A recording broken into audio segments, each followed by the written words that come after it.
కొనుగోలులో తెలంగాణ ప్రభుత్వం విఫలమైందన్నారు కేంద్ర మంత్రి బండి సంజయ్. రైతుల సమస్యలను ప్రభుత్వం దృష్టికి తీసుకెళ్లేందుకే రైతు గోస బీజేపీ భరోసా పేరుతో యాత్రలు చేస్తున్నామన్నారు. బేషరాలకు పోకుండా యుద్ధ ప్రాతిపదికన ధాన్యం కొనుగోలు చేయాలని కోరారు. ధాన్యం కొనుగోలు రవాణా ఖర్చులను కేంద్రం భరిస్తుందన్నారు బండి సంజయ్. కాబట్టి జరిగిందేదో జరిగిపోయింది.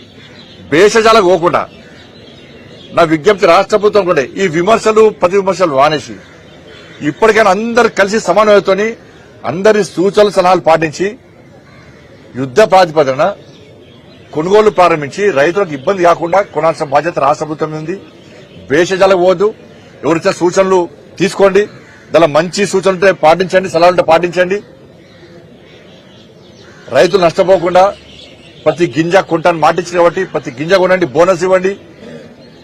ఇస్తే రైతులు సంతోషంగా ఉంటారు. ఇలా మేము మిమ్మల్ని విమర్శించాము, మీరు మళ్ళా మమ్మల్ని విమర్శాడు, ఈ టైం పాస్ పాలిటిక్స్ వద్దు.